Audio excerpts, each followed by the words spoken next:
Good afternoon, and I'd like to welcome everyone to our webinar today. We're going to talk about the future of merchant payments in the integrated digital age. Just real quickly before we get started, I'd like to introduce myself and the rest of the panel here. My name is Dominic Gammarati, and I'm the Managing Director with Access Corporate.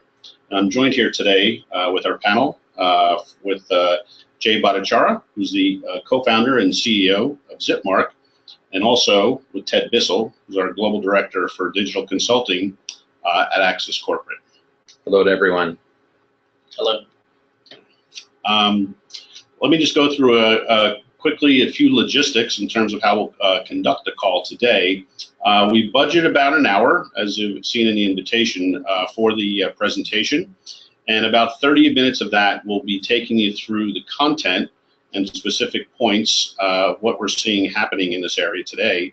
And then we've also budgeted the following 30 minutes roughly for a Q&A. Now, we encourage you as we go through the content that if you have questions, please queue them up, right? You can queue them up in your chat box, and we can, we can answer them and spend the adequate amount of time with them at the end.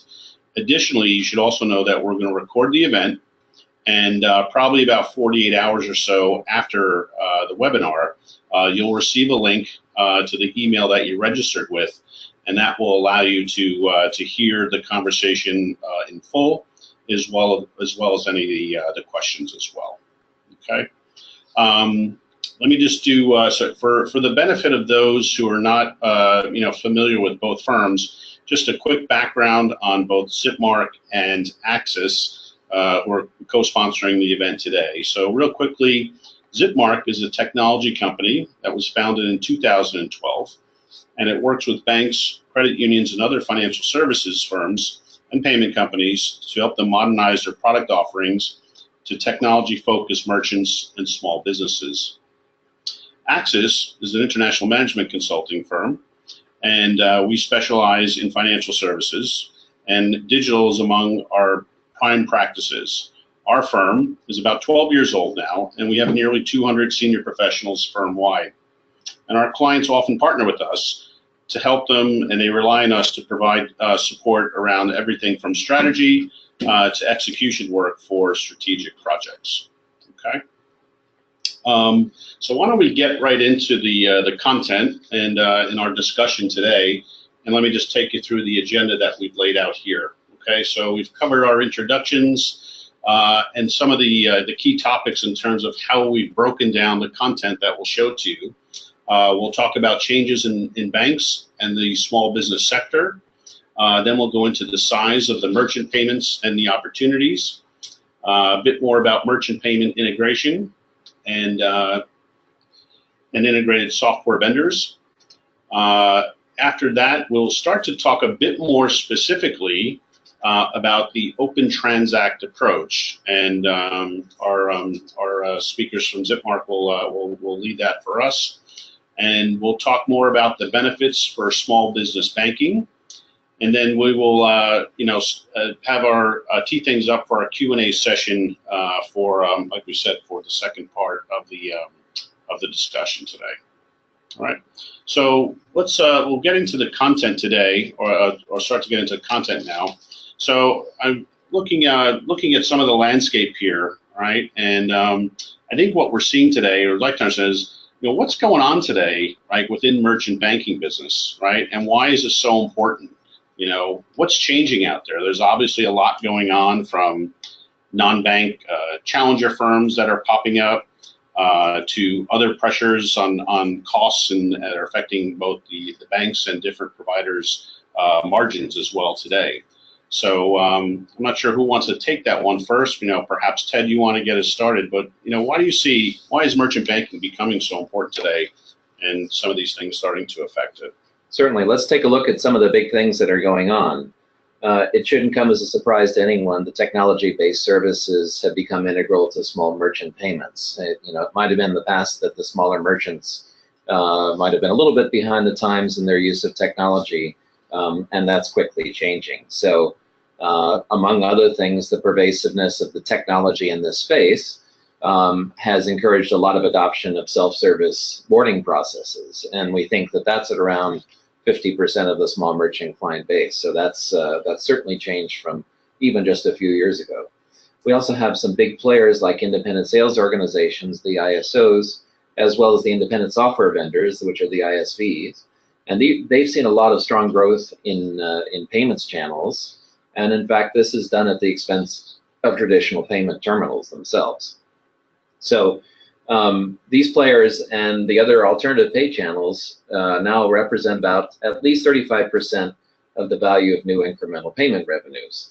And that's obviously accelerated because we have a natural rate of attrition that we're going to take a look at in the merchant space. So wherever there's a change, there's kind of going to be a chance to pick up.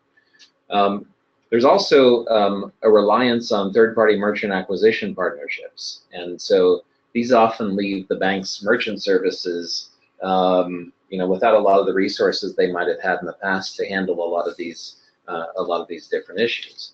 And then on top of that, many banks are reducing their branch footprint. We've seen some reporting of that just in the past few days, and so that's obviously threatening, in addition to some of the traditional merchant services delivery at the banks.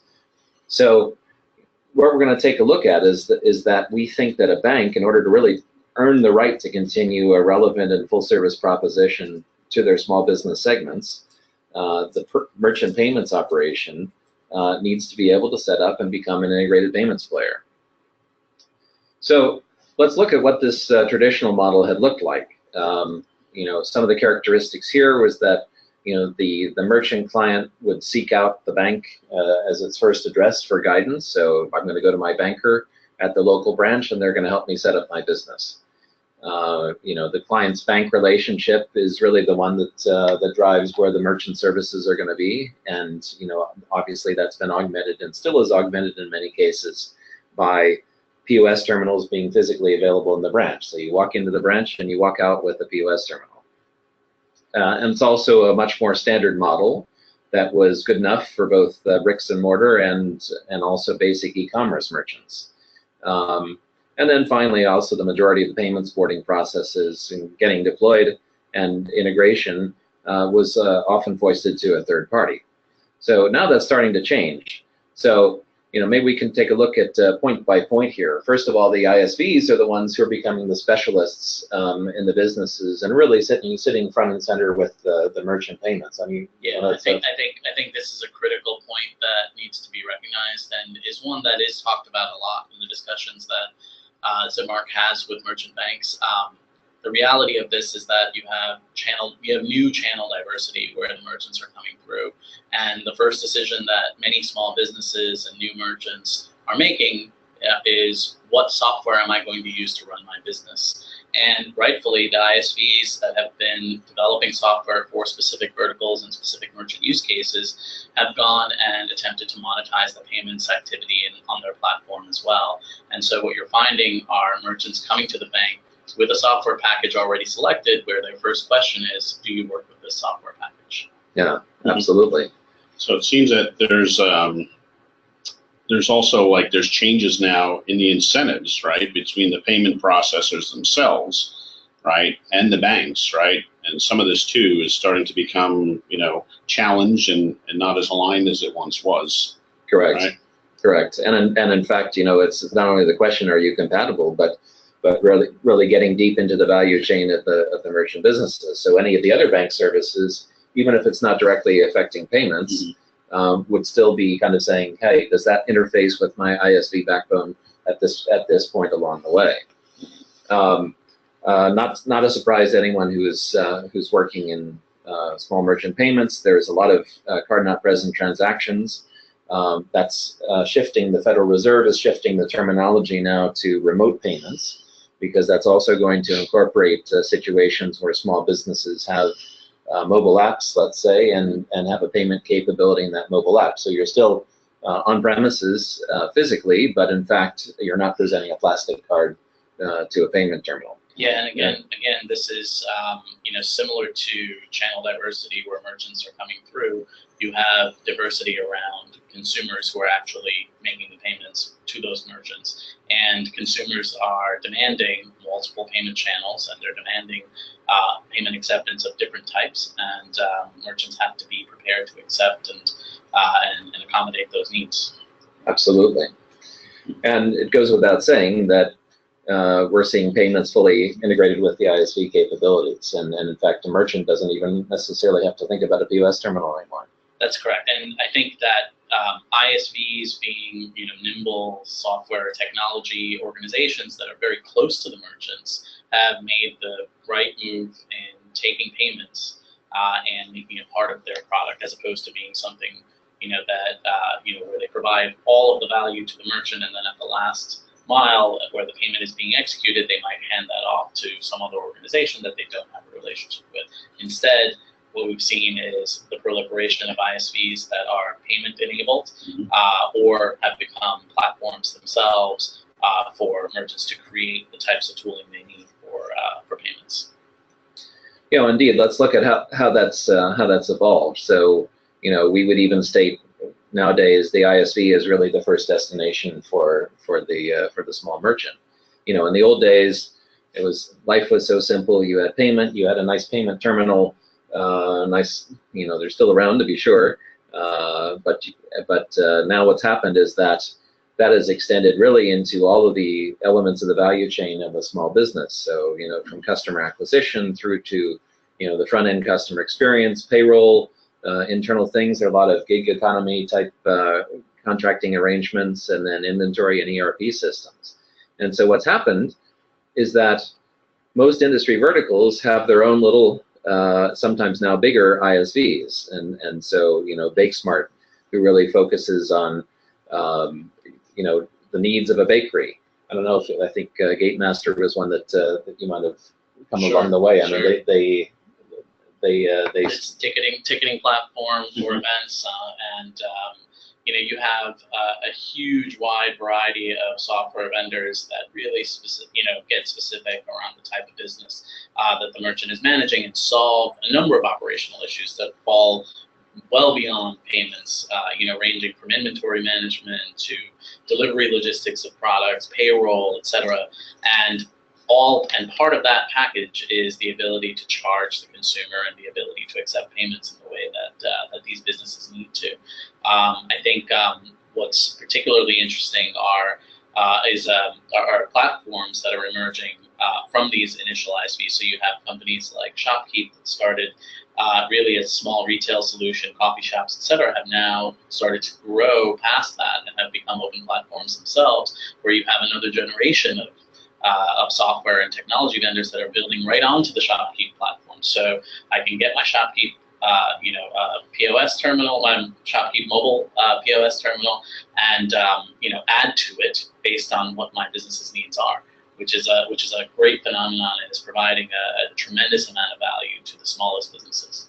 It's been interesting then to see what's happened on the payment side, because we've had some of these first mover payment enablers, the biggest ones being Stripe and Braintree. Braintree, of course, was bought up by PayPal a few years back.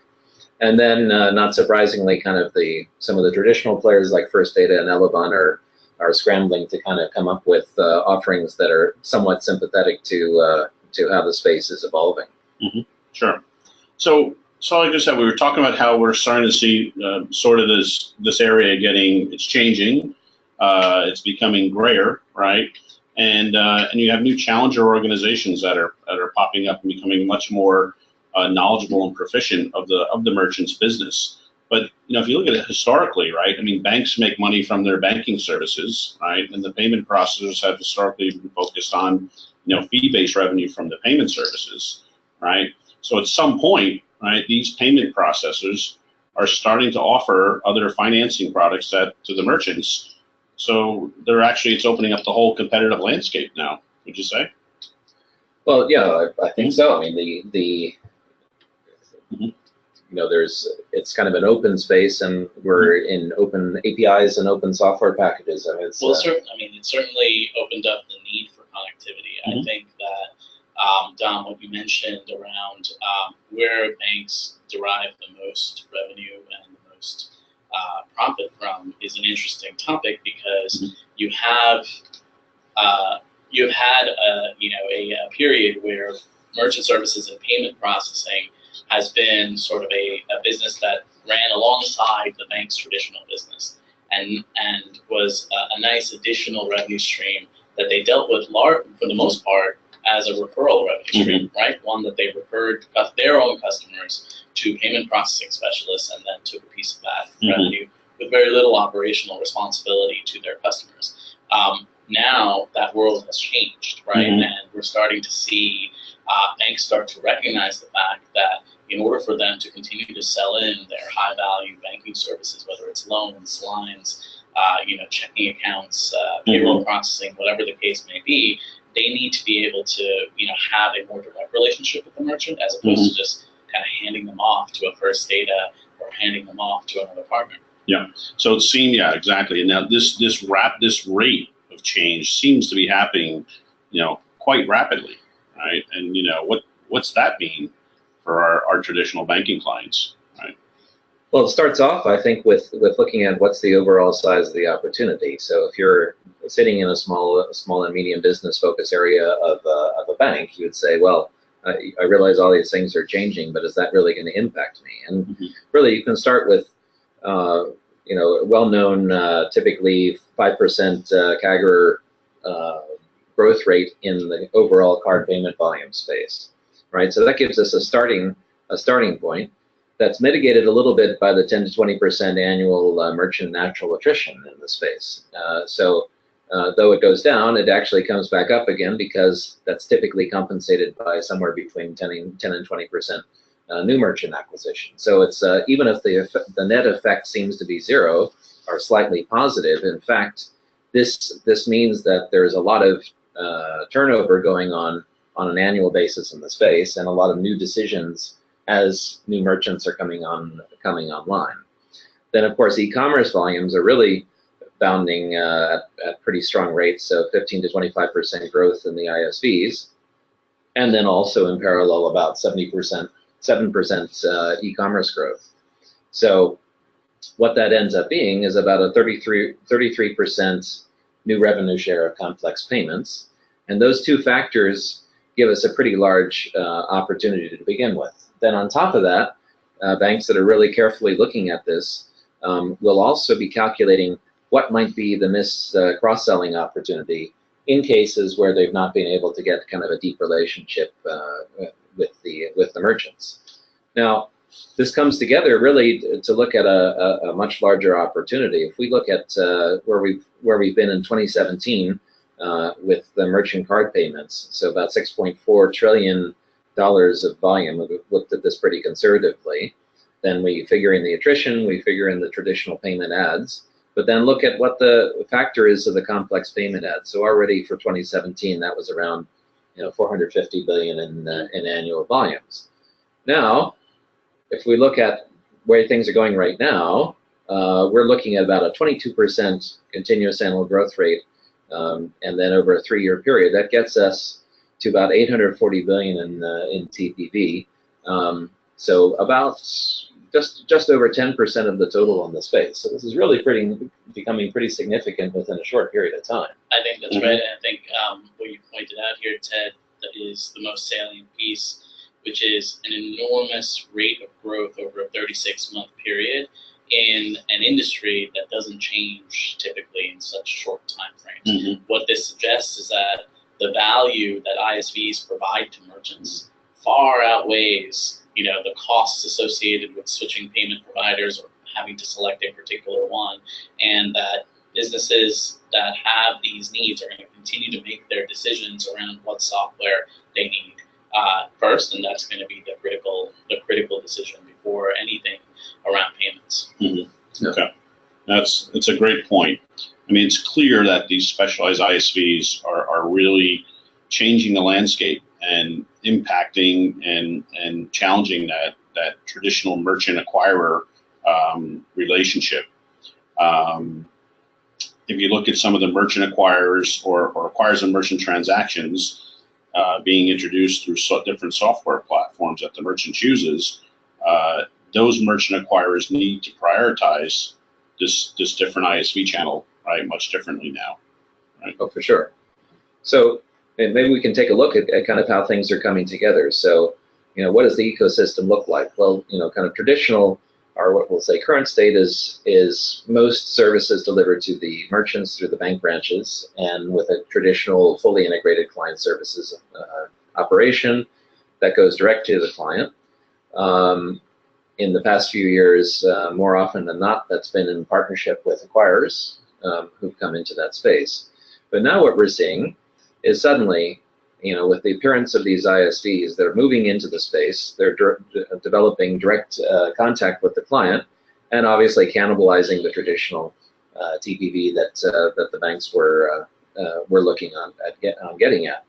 And maybe kind of, given this situation, we can take a look now at what kind of the new model might look like. And in fact, Jay, I mean, maybe if you want to just kind of look, talk to us a bit about this, where we're going to move forward. Sure. And I think, we've sort of mentioned this a number of times through the presentation, but the ISV relationship is the one that is providing the newest and greatest value to these clients. And so the banks and processors that take advantage of and maximize, the relationship with the ISV with robust integrations and true partnerships, as opposed to just a one-off integration or a special project for a particular client, are the ones who are going to benefit. Because I think, Dom, you made the point just a little while ago that many merchant banks are now being introduced to new merchants through the platform of ISVs, and that's what we see.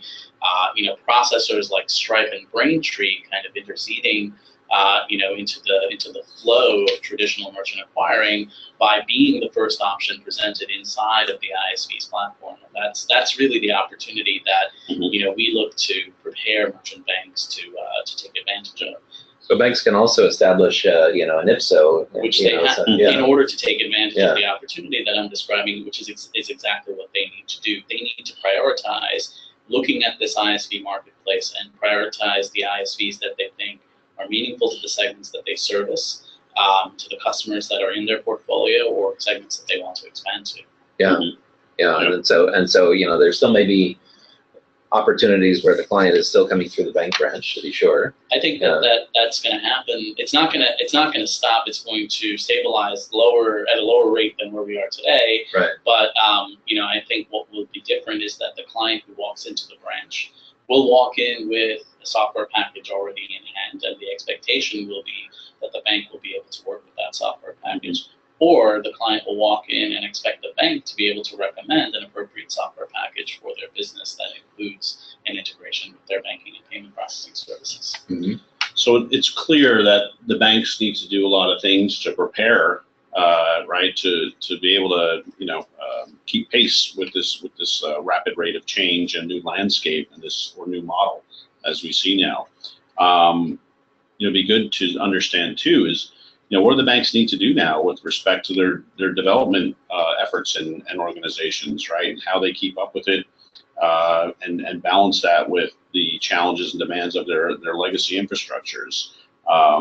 Banks also, we know a lot, are developing APIs and different products, right? i.e. OpenTransaction, and to support other platforms out there such as Yodlee, Plaid, and many others to provide a full set of tools for their developers. So there's a lot it seems like they need to do to really restructure and re-empower key parts of their organizations to adopt to this change. Yeah. Well, maybe Jay, why don't you talk a little bit about kind of how you as a service provider in the space have started to approach it here? Yeah. I think when you take a look at OpenTransact, we're really a software layer that enables modern technology-driven merchants to be able to interact with the bank services without having to actually interact with their legacy systems. And so what we attempt to do is to make a uniform layer that translates all of the actions on these established, entrenched back-end systems and turns them into something that a developer can understand, a software company can understand, a merchant can quickly integrate with their website, and enables the discussion to happen around modern tools, right? So if a small business is using FreshBooks, can they integrate a bank's payment mechanism? Can they send an ACH transaction through the invoice by clicking a few buttons, configuring an account as they could with PayPal or whatever the case may be? You also have in the United States uniquely a huge proliferation of franchise payments and other types of small businesses that are all connected through one major organization. Can we go and service that one organization under the umbrella of a major bank, and then spread those services out to the small businesses that make up the franchise network as well?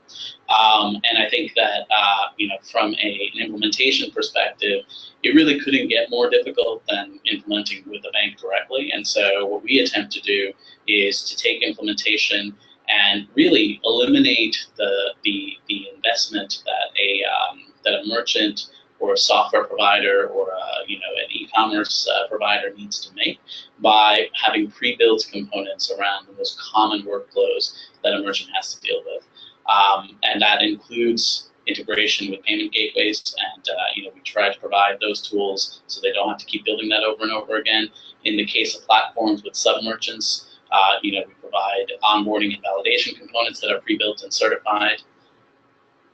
And from a risk management perspective, we try to provide visibility to risk management teams, as well as easily configurable rules-based tools that allow them to automatically take the most common actions. So, for example, if a merchant has a daily volume cap on their, how many dollars they can process, we can set that rule at the merchant level, at the sub-merchant level, even at the payer level, and our system, recognizing what's happening before it gets cleared, can stop that process, can take the appropriate action, can notify the appropriate representative of the merchant bank so they can go and contact their client.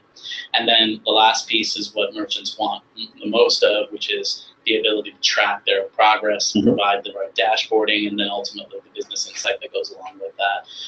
And that speaks to the more differentiated data to cross-sell other services. And I think this is something that'll happen more and more. We'll see a slide about this, in the next set.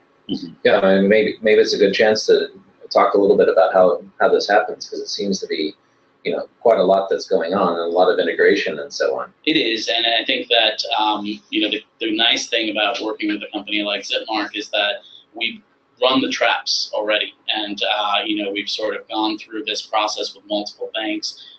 And another nice piece of it is that, by and large, most banks operate in largely similar ways. And so if you've done the integration, with a couple of the large core banking providers, the back-end providers, you kind of know your way around this stuff. And so the components that we add, that we provide to banks, really revolve around their core business problems throughout the life cycle of a merchant, starting with when they start to onboard the merchant. Onboarding is something that's a hot topic today.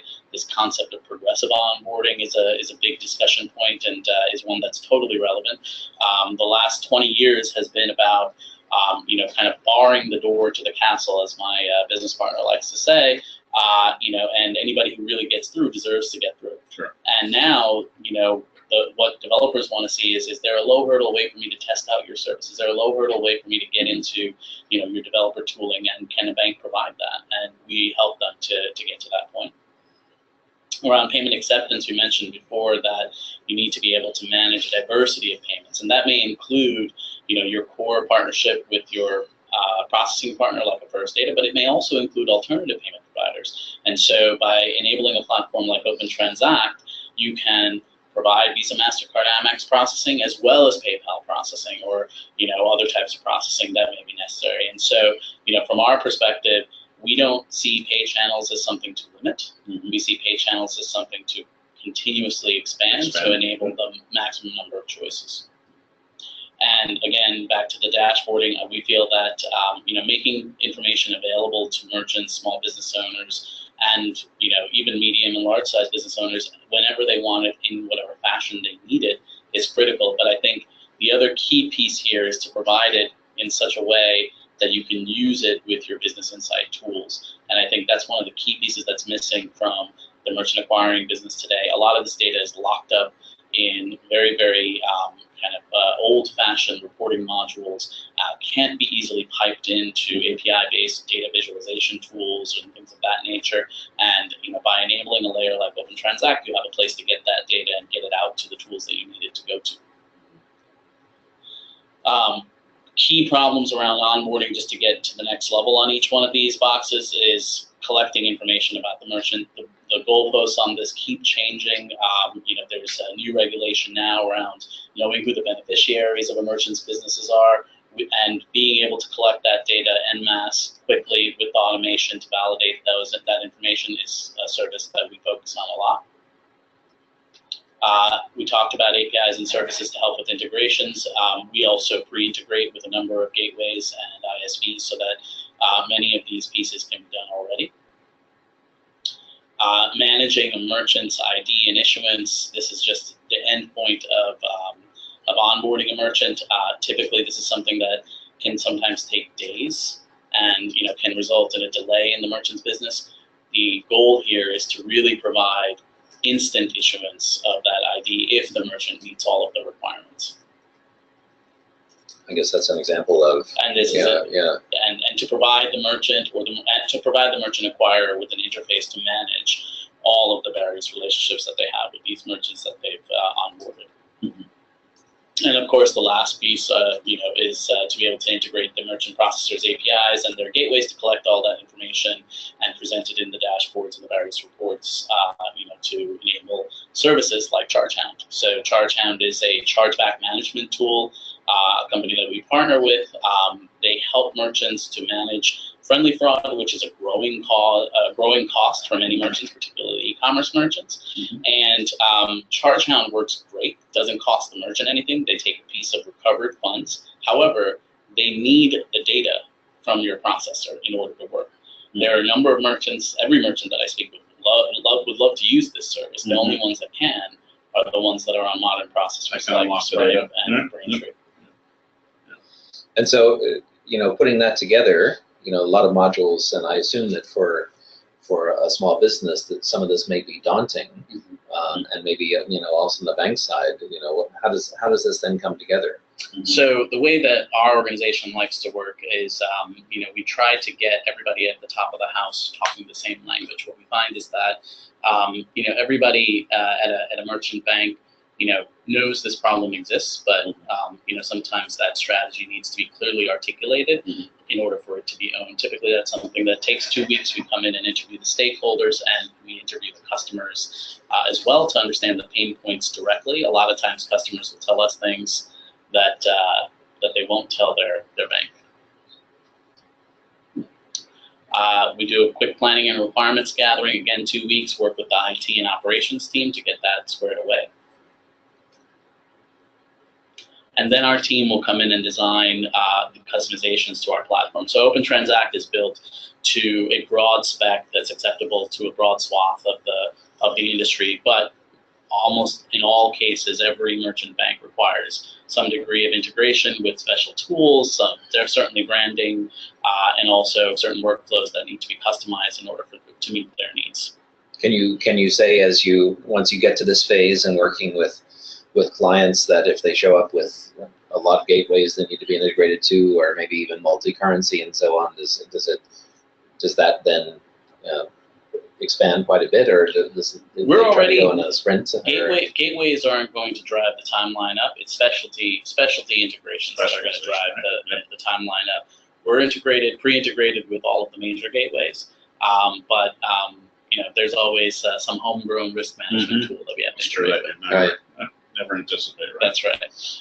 Once we've spec'd out the design and the implementation, our software developers spend time getting everything working and testing and working with the bank's IT department.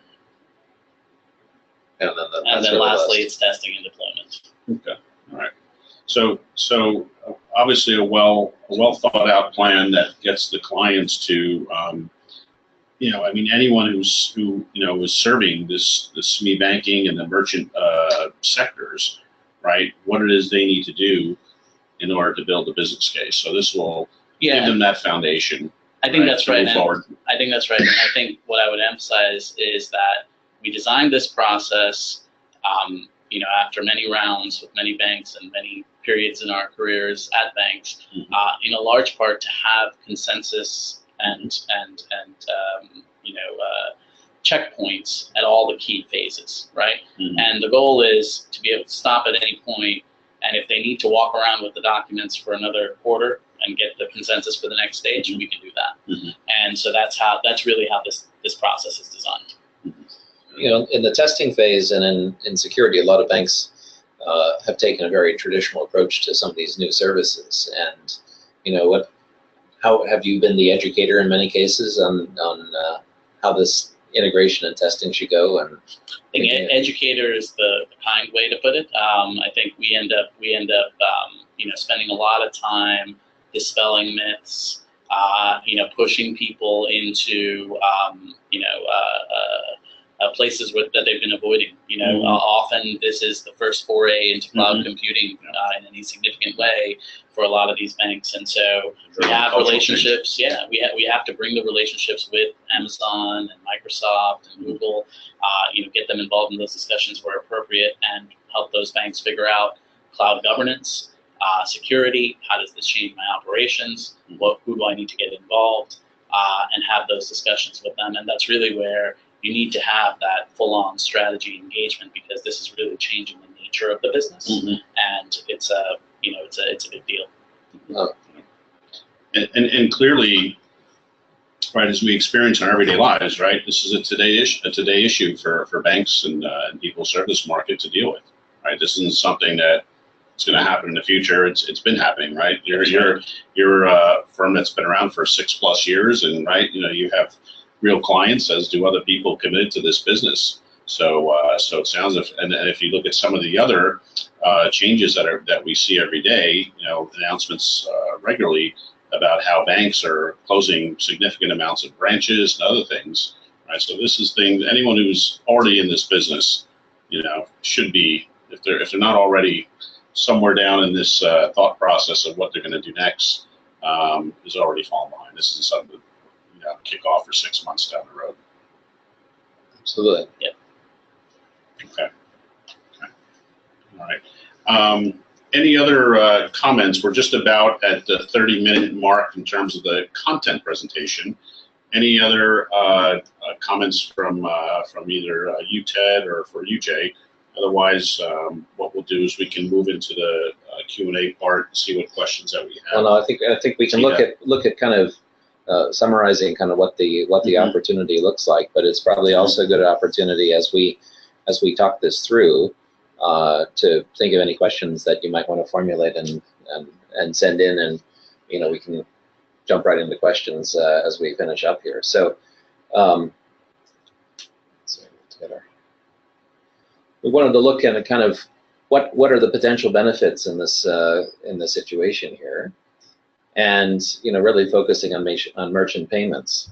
So obviously, pretty clear benefit is being able to reduce your dependence on the traditional direct sales and referral channel to be able to get growth in the merchant payment space. So we talked about how yes, there's going to be some natural attrition in the merchant space, but more and more, all the new merchants coming in, chances are better than not that they're going to show up with an ISV already. So what does that mean in terms of the overall proposition that you have, especially if it's a branch-centric one, and if it's a branch-centric one in the world where the branch itself isn't necessarily in the same town as where the merchant is. So a lot of things to think through there.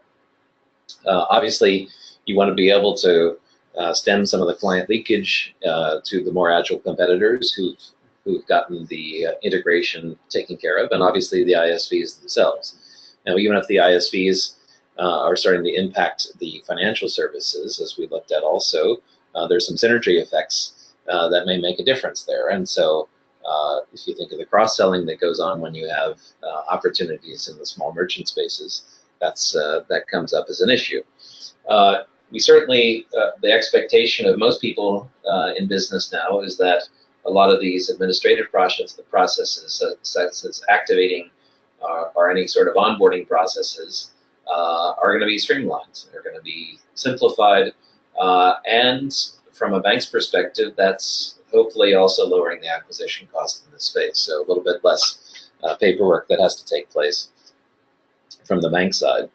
We want to make sure that banks get the chance to ride the growth wave of ISVs. As we've seen, that's probably the fastest growing of all of the sectors that we looked at. If you talk about a single lever in your business case, it's certainly going to be that one. And integrated software solutions are driving merchant acquisition ultimately. In this period where a lot of partnerships have developed, that's also been a moment for some banks to cut back on expertise in this payments areas, and certainly in integrated payments. So this is kind of a good moment to overcome that, make a leap. And in fact, you know, I don't know, you've had some soul-searching moments, Jay, I know, with banks in that space. Do you have a sense of kind of what, you know, what's getting at the heart of the situation there? I think there are a couple of key issues that are that represent the friction. I think the one that I would point out is that traditionally, in the traditional model, the relationship between sales and risk management at a merchant acquiring bank has been understood, right?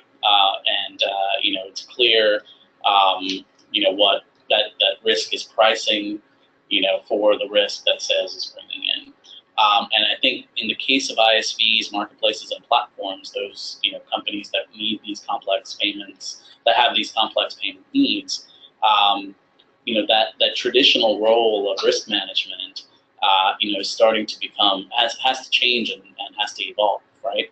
And so, you know, I think what's happening there is that you have sales folks that are coming in with these huge opportunities, you know, tagging them as high growth, and you have risk managers who are, you know, attempting to play the traditional role of let me try to measure this risk, and they're not properly tooled and they're not properly enabled with the right data or you know, even the right know-how in some cases to actually assess the cost, and so as a result they prevent the sale.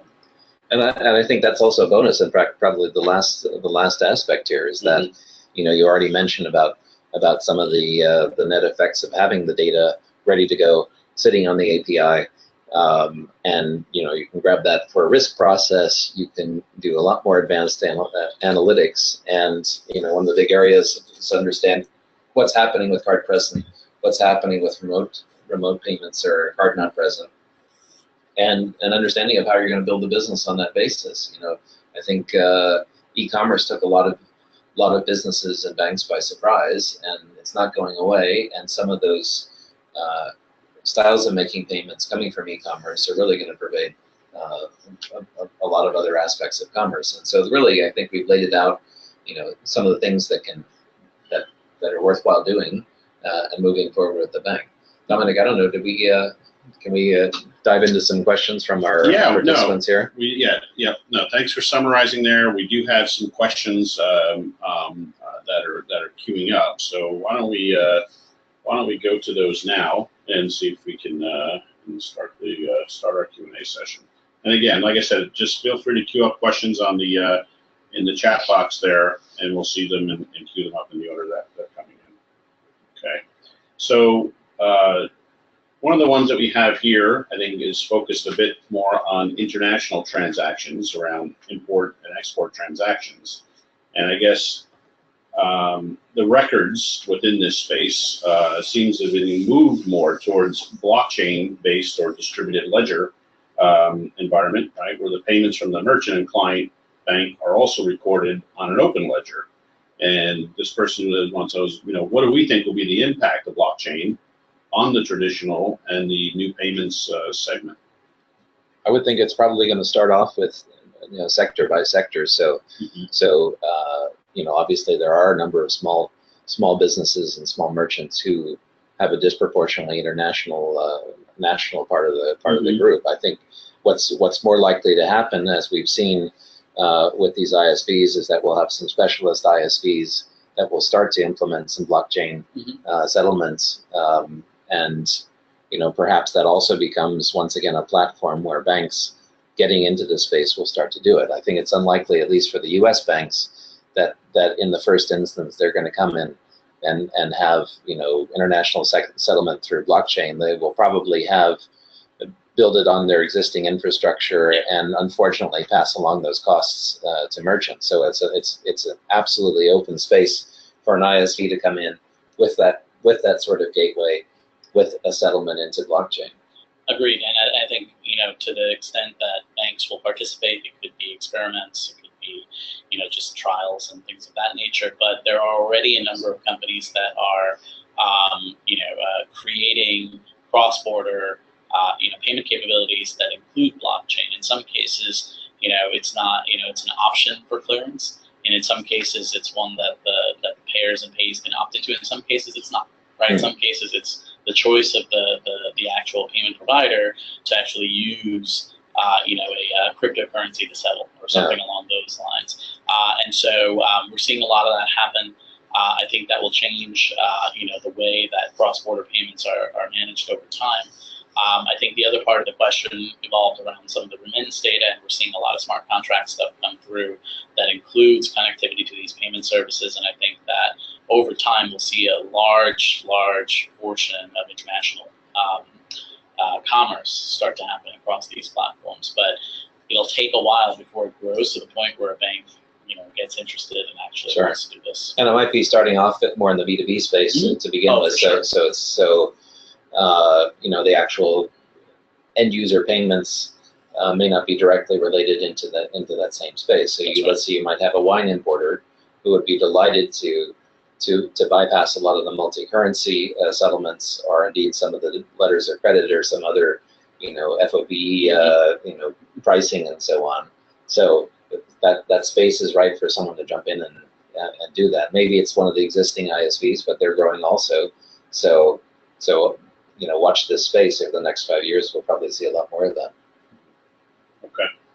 I guess there was one other comment more, I think, about, us differentiating a bit about, we focused a lot today about merchant payments, right, versus the broader merchant banking, but this is such a key piece of that, that, again, we chose to focus on that based upon, a number of things, interest that we gain or see in terms of talking to our clients, both from Zipmark as well as an access perspective.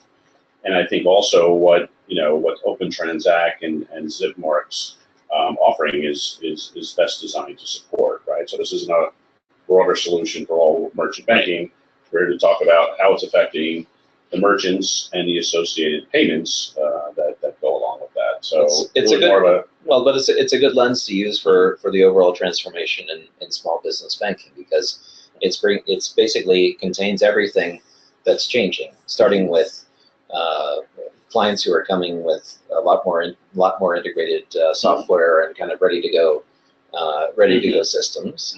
The much heavier use of third-party data and APIs, which is absolutely part of the mix, and the growing use of analytics, and in fact, far more than expected end of analytics among the small business customers. So if you're not positioned as a banking operation to serve those particular aspects, payments is probably an easy way to start seeing it, just because there's so much development in the space. But if you don't take those principles and draw them across the rest of your small business relationship, I think you're going to be in a less and less competitive position. And the banks that we work with are very much in that same space. I don't know. I think that's broadly the case through the industry, and I think the one thing I'll add is that, given the way that banks and payments have related, historically, this is an opportunity for banks to really install new messaging, to their core segments, because, in the past it's been one of, here's our affiliate that handles payments, and now, it's one where the bank can really own that relationship. Right. Or really the first digital service, and it went off to a third-party partner. That's right. So it's kind of removing you yet another step from those opportunities. That's right. Yeah. And the whole merchant segment seems to be becoming a bit more front and center compared to some of its sister lines of business. If you look at a major financial institution, right? I think that's right, and I think that's something that needs to be repeated continuously. Right? There's the small business segment historically has been one that is revenue rich for the banking sector, but it's one that was that has accommodated many challengers across many different types of products, because even though it was revenue rich, it was underserved. And so you're seeing now every kind of, you see the word alternative in front of small business provider of X service more often than any other segment. And you're seeing, loans and credit cards and payroll cards and all kinds of services that small businesses use, being provided by non-bank entities, which suggests that the grip on the segment is definitely loosening. Yeah, and it's an important way for the banks, to cross-sell all their traditional gateway products, which they want to, they want merchants to buy, loans and lines of credit from them, right?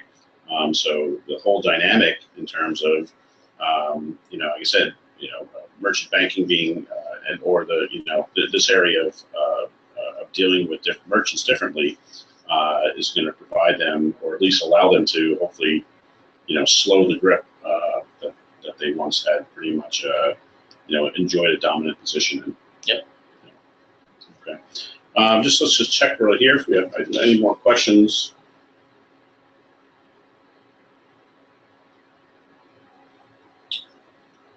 And again, for those listening, this will be recorded and sent to you in about 48 hours, so you'll have that.